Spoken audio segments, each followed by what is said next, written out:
It's harder to do life with integrity, harder to do business with integrity. Just pay off the inspector. Can't do it. Just give the captain a bribe and he'll bring that multi-million-dollar job to your place. Can't do it. Tell a fib, tell a white lie. Can't do it. Much harder to live with integrity. Welcome to the FCCI Pathway to Purpose podcast, where we explore the journeys of faith-driven leaders who are transforming the marketplace and their communities for God's glory. I'm your host, Ken Powell, and today we're excited to bring you the third and final part of our series featuring Wayne Huizenga Jr., a leader whose story is a powerful testament to perseverance, faith, and the impact of living with purpose. If you've been with us for the previous episodes, you've heard Wayne's remarkable story, his journey of stepping out from his legendary father's shadow, discovering his faith at the age of 39, and embracing a vision that went far beyond business success. From worshiping in diverse churches to receiving a prophetic word about his destiny, Wayne's path has been marked by transformation and a deepening sense of calling.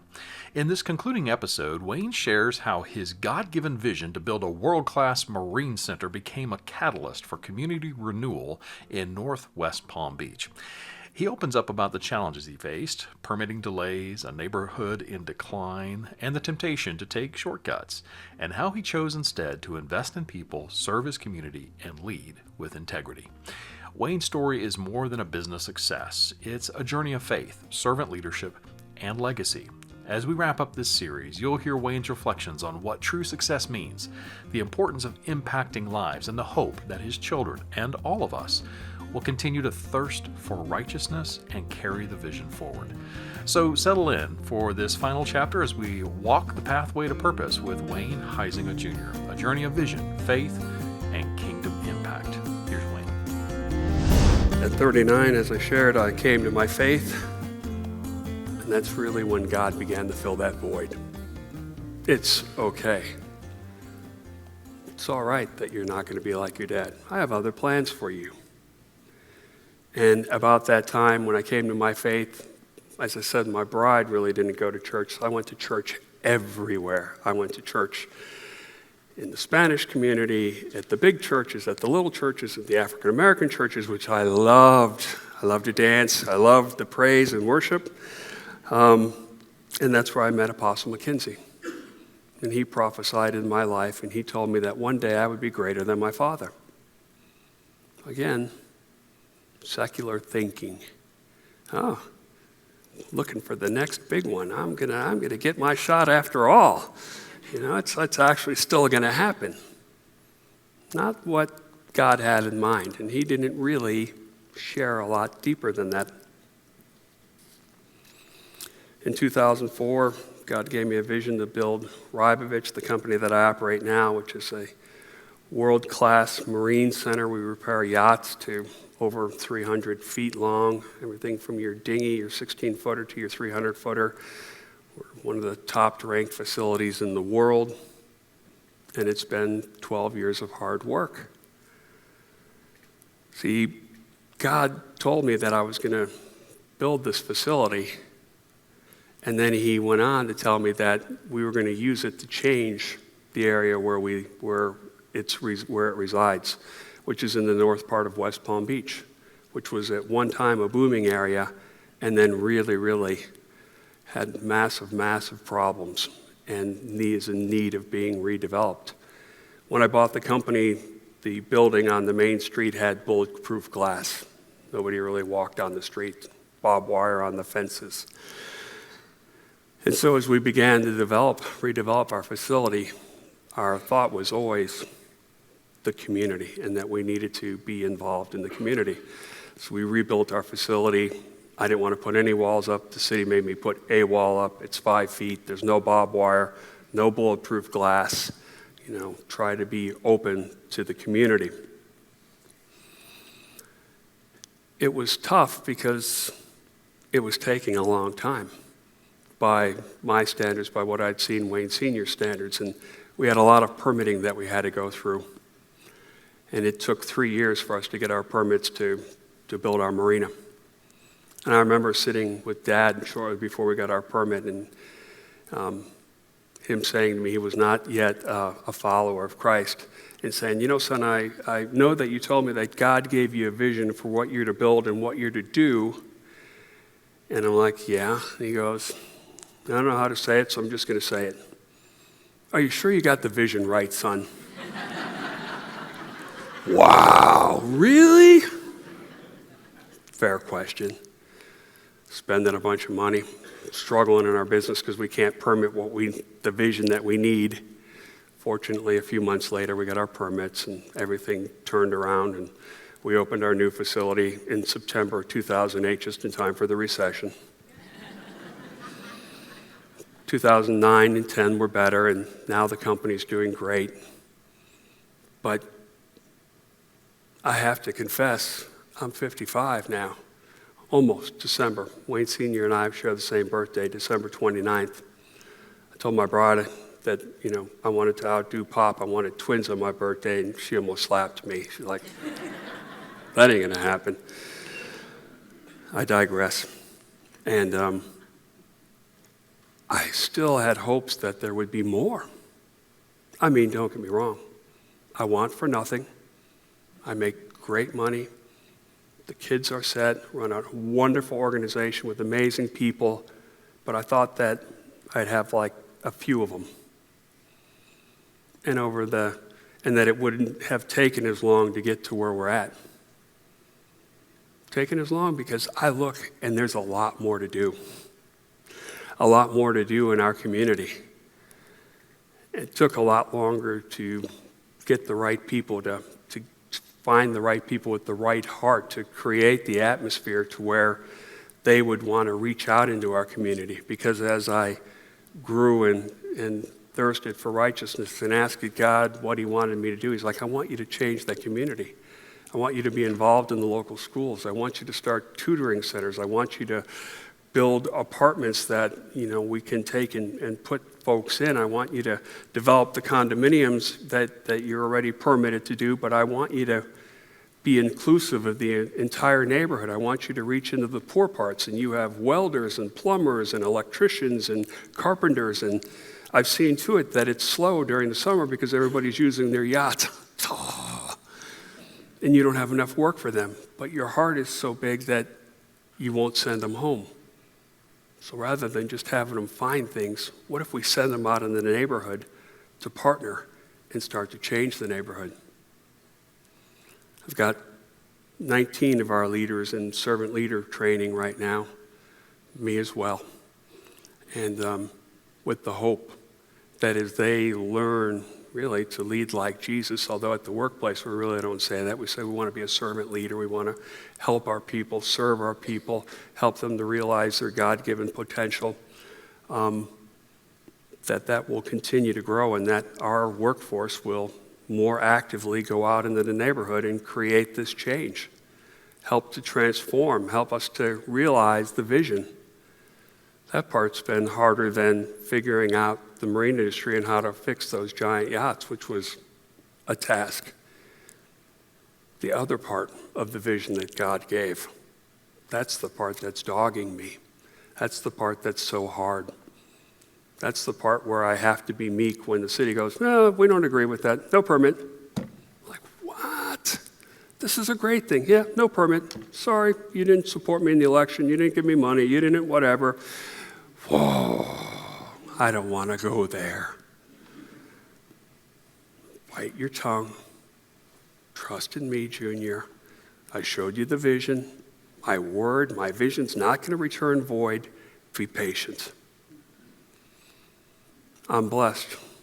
4 children who are amazing, like their mother. My daughter works with me. She's 23, almost 23, and she's almost a year married now to a wonderful young man that she met up at Liberty University studying to be a pastor. He has a heart for our community, as she does. She's studying to get her master's in HR. People, I love it. Thank you, Lord. Perfect. I've got a son who's 21. He's in his 3rd year at Wake Forest. He just got accepted into the business program. He is amazing, bright, but also loves the Lord. He's 21 now, yeah. He's an amazing young man. And he's got a heart. The things that he would come home and tell me that they'd tell him at school. He said, Dad, people are like, why aren't you going out drinking? Why aren't you sleeping with all these girls? They're beautiful. And he's like, because I'm waiting. I believe the Lord has the perfect woman for me.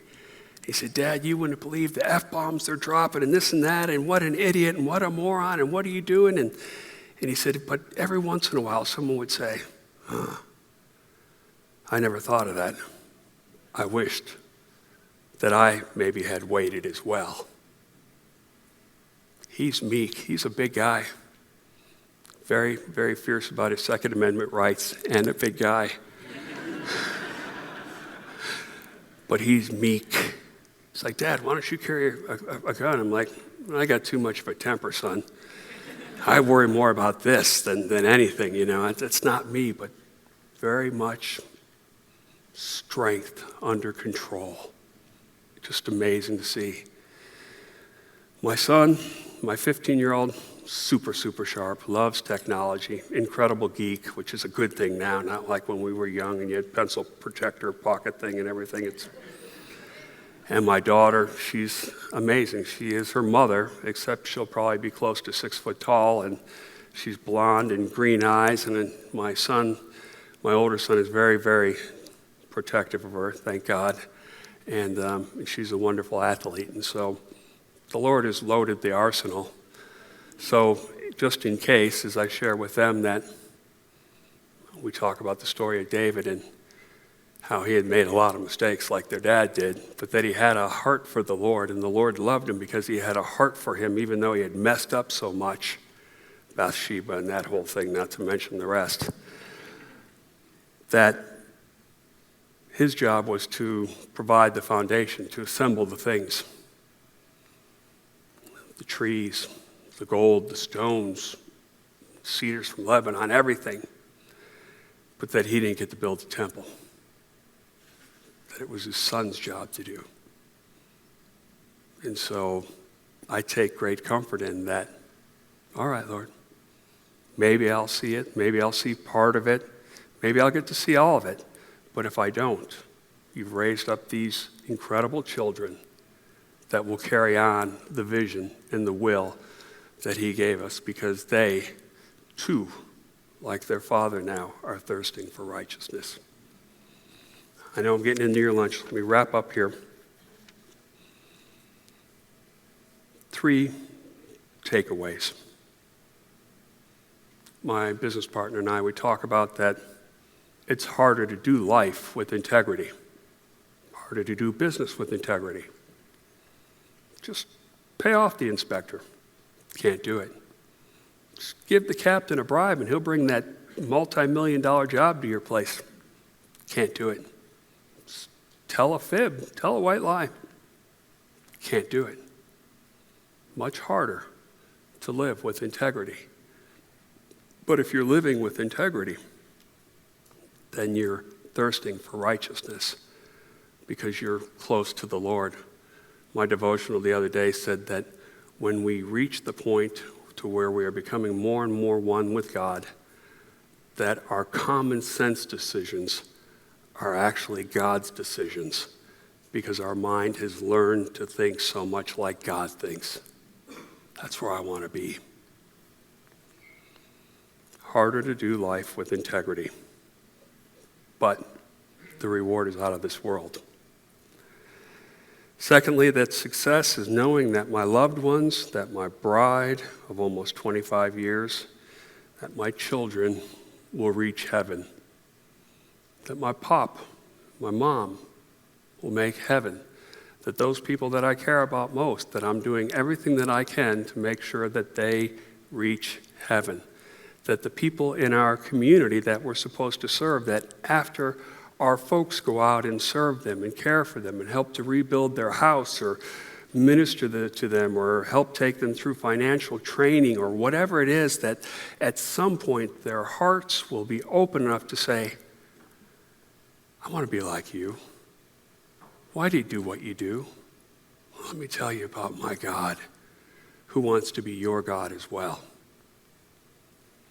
Success. making heaven with the people that you love. And most of all, success is that when I die, with all my heart and all my soul, all I want to hear is, "Well done, my good and faithful son." If I hear that, hopefully when I hear that, I'll know that I've had a kingdom impact. Well, again, thank you for joining us for this third and final part of our series with Wayne Huizenga Jr. on the FCCI Pathway to Purpose podcast. Wayne's story has shown us that the journey of faith and integrity isn't always easy, but it's the one that leads to genuine impact and genuine fulfillment. As we conclude this series, remember Wayne's powerful reminder: true success is found not just in what we build, but in who we serve, how we love, and the legacy we leave, both in our families and on our communities. It's about thirsting for righteousness, leading with humility, and making a kingdom difference that endures. We hope this series has inspired you to seek God's purpose in your own life and business, and to boldly walk your own pathway to purpose. Thank you for listening, and may you continue to pursue a life of integrity and impact, because the reward, well, you don't want to miss it. And please visit fcci.org to learn more about how the Fellowship of Companies for Christ International can become a strategic partner on your pathway to purpose.